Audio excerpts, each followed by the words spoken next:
Okay, everybody, I am so excited today because I am joined by Graham McTavish, who stars as Harold Westerling in House of the Dragon. How you doing today, Graham?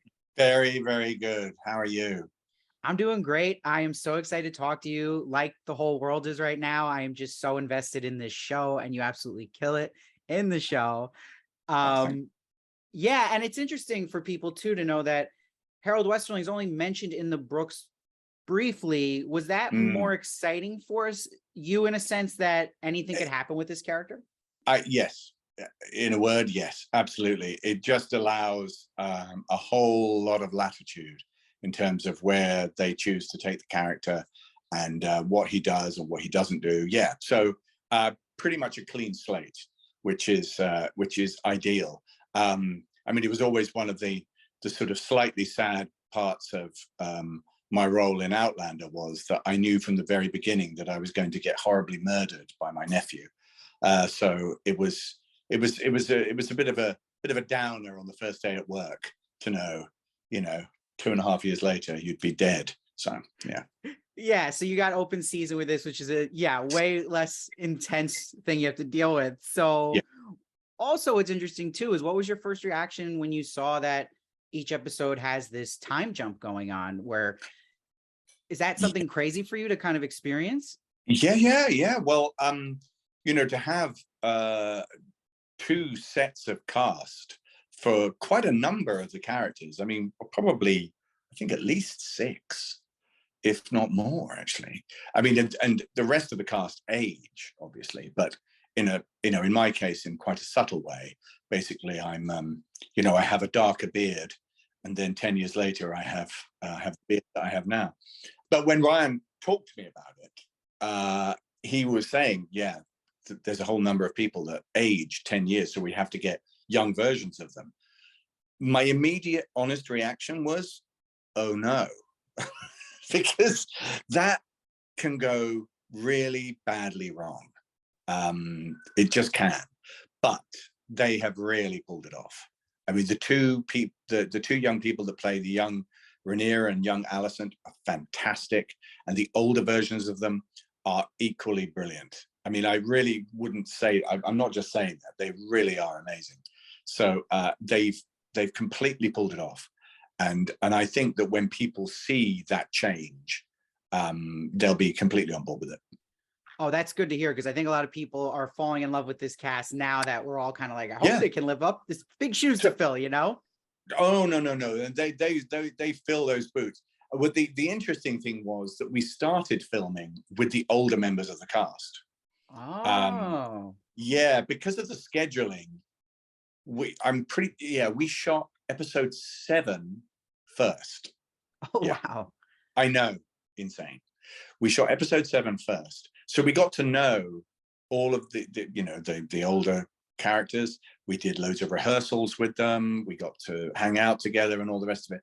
And then, however many months later, I remember Millie and the two of them. They just came in, and we were in the tent, and I was thinking, who are these young women? who are they? What are they doing here? And they were just kind of hanging around, and you get to be quite sort of protective. You're sort of like, but this is our thing. Who are these people? What are they doing here? And then, of course, very shortly afterwards, we started filming with them, and you fall in love all over again, basically. But in our case, it was reversed. Yeah.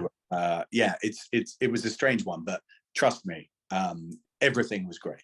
And that's amazing you say that, knowing that each episode is like, most of these are time jumps, so you're going back in the past. So was that really challenging as an actor too, to kind of, did you have to touch base about the character each where you are, like, when is this? I mean the important thing to remember is they are playing the same person. Yeah. So they have the same journey. You have experienced, perhaps, like in the case of, if I was doing a scene with Millie and I'd already done a scene with Emma, who plays her older version. I mean, Millie has seen the rushes and everything like that of those scenes, and has read the scripts and everything, and she's met with Emma, so they're all on the same page.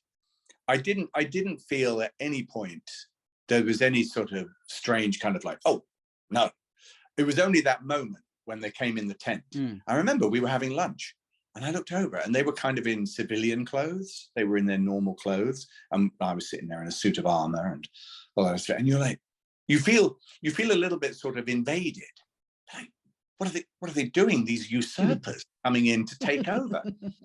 But they were fantastic. They were fantastic. So speaking of Millie, what is it like as an actor building a relationship like that, where you see that Harold is Rhaenyra's sworn shield? How do you prep for that type of relationship on screen? Do you guys get really close, or is it something where you kind of keep a little bit of distance? Well, yeah, that's a very good question, actually, because I think it is required to some degree to have a little bit of a distance. I mean, I had the shocking revelation that I was one of the oldest members of the cast, which is a bit of a moment when you're sitting around and you realize, good grief, all of these people, they're like 18 and 20 and 25, and so they did all the socializing together. They did all the socializing, but I didn't, which was fine. And so really my relationship with her is, I have a professional relationship as Sir Harold Westerling with Rhaenyra, which has its own parameters built in. But also I have a kind of avuncular relationship with her. And I did, it was quite strange. I mean, Millie's a very easy person to like. She's great to be around. She's very warm and generous. And, there's no side to her. She's just very straightforward, very Australian, very kind of like cool. And we got on really well. I would make her laugh. She would make me laugh. There was a lot of humor in those scenes together. And I think while you're not playing it for laughs on screen, definitely not, the fact that you have that relationship definitely informs the way that performance carries on. Yeah, and I think for people who just watched episode 1, it's awesome that the show starts us seeing this great relationship between the two of them, and we're all kind of excited to see where it goes. Keeping on that relationship topic, though, when we see the relationship with Harold with Daemon already, there's a lot of tension, and we even see he's protecting him from his brother, and even in the premiere. What was it like for you working with the powerhouse in Matt Smith across from you in those kind of scenes? Well, Matt's great to work with. He really is. I don't know if we've had the scene yet, but there's a wedding scene. And there was I haven't actually seen the cut of that yet, but there was a great moment of improvisation that Matt threw in with me. And it worked really, really well. And Matt's the kind of person that if you toss him a ball, he'll just be able to knock it straight back. And that's, for an actor, that's the best. That's the best. So, but from a character point of view, I really did like Matt and do like Matt very, very much personally. But I made a decision early on. It was a little bit the same as my decision that I made with The Hobbit when I was thinking about Bilbo. That I decided in The Hobbit that Dwalin was one of the few people who never trusted him, never trusted Bilbo. Always thought there was something not quite right about him. And it turned out he was right. The guy could vanish and all the rest of it, and everybody. But so I was very distrustful. And in the case of Sir Harold with Daemon, I don't think he likes him at all. No, he has a visceral dislike of him, and I don't honestly know whether Daemon's character thinks about Sir Harold Westerling enough to have that kind of feeling towards him. As far as somebody like Daemon is concerned, with the kind of ego that he has, Sir Harold Westerling is essentially just a functionary at court. He's a soldier and a warrior and all the rest of it, but he's not of importance to him because he's not a threat to Daemon. Daemon's world of chess is involving these other people like his brother and his sister and Otto and all of these other people. So, but my point of view was always that this is a man that I don't trust as far as I could spit. So that's how I felt. I love that too. And it's interesting to hear that for Harold, because I feel like the audience probably feels the same way at this point about Daemon right now. And that's cool that you brought up prior work that you did and that it comes into this work, which I think is awesome. And speaking of The Hobbit, I love that you've done The Hobbit, Outlander, now The Witcher, and now House of Dragon. I'm officially nominating you for the Fantasy Actors Hall of Fame. So is fantasy though your favorite genre to act in, or is it actually another one? Like, is this? I have to be honest. I love watching it. I love watching fantasy. You know, I was a huge Lord of the Rings fan. You know, the day that I walked the red carpet for The Hobbit was one of the happiest days of my life. And to be part of the world of Game of Thrones, which was another show I loved.